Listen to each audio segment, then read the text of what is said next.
So much po. Kahit wala. Okay, let's start with our fourth runner, Mr. Intramuros.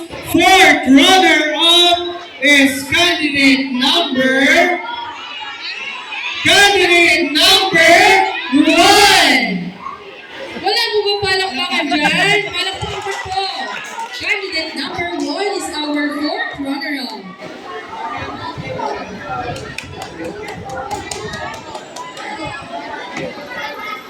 And our Miss Intramuros fourth runner-up is candidate number 4.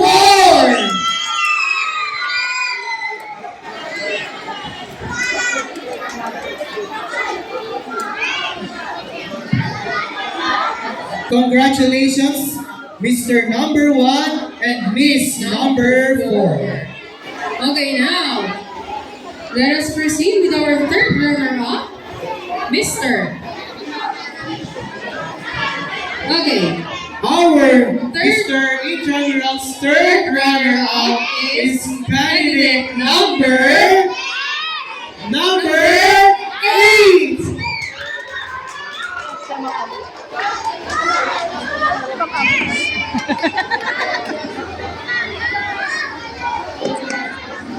Our Miss Intramuros third runner-up is candidate number 10. palakpak naman po tayo dyan. For our candidate number 10.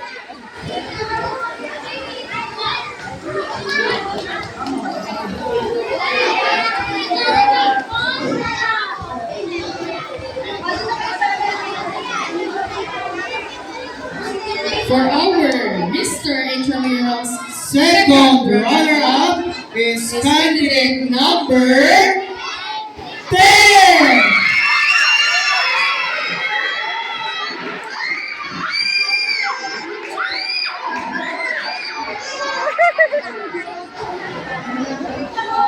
For our second runner-up, Miss Intramuros 2025 is Is candidate candidate number number 5.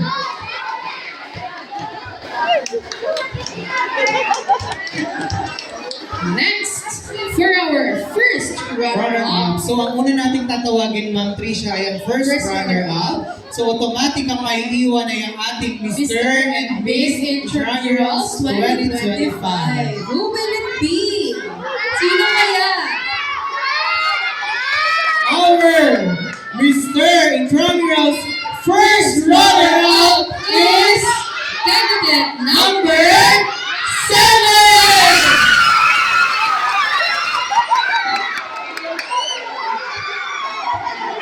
And our Miss Intramuros first runner-up is